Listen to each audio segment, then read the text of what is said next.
In the seat for U.S. Senate, incumbent Democrat Gary Peters, he's holding 48% of the vote right now, with about 80% reporting. His Republican challenger, John James, pulling in about 50% of the vote right now. Another close race here. My goodness, Peters was sworn into office in 2015. The Detroit News says this was one of the most expensive political races in Michigan's history. These challengers spent more than $100 million on it, and this race has national significance. Democrats want to retain the seat as they seek to take control from the Senate's GOP majority.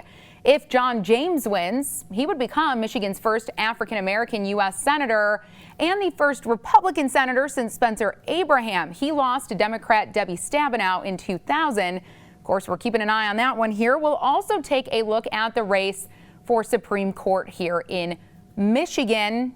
Right now, with about 77% reporting, you can see incumbent Bridget Mary McCormack pulling in about 31% of the votes right there. The other open seat belonged to Stephen Markman. The Republican-appointed justice legally couldn't run again because of his age. Now, the stakes in this race have gotten higher since the 4-3 GOP majority ruled against Governor Whitmer on her emergency executive orders. Take a look. You can see the rest of the candidates there. Now, President Trump is pretty confident this morning that he'll win Michigan. That's what he said just hours ago to a crowd of supporters. And it's even more clear this morning that Michigan is a key state in this election. President Trump spoke at about 2:30 this morning. The numbers he had then were different than what national outlets were reporting at the time.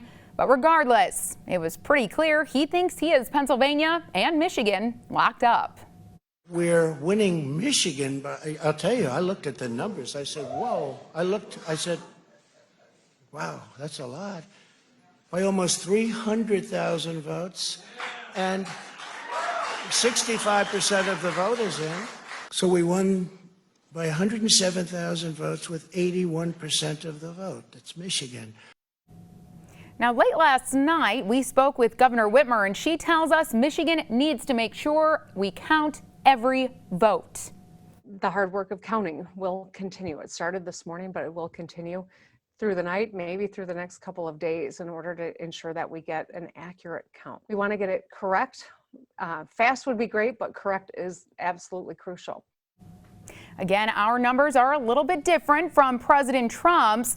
Right now in Michigan, the president does lead by 55,000 votes. That is with 88% of voters reporting. Of course, we are keeping an eye on those numbers here for you.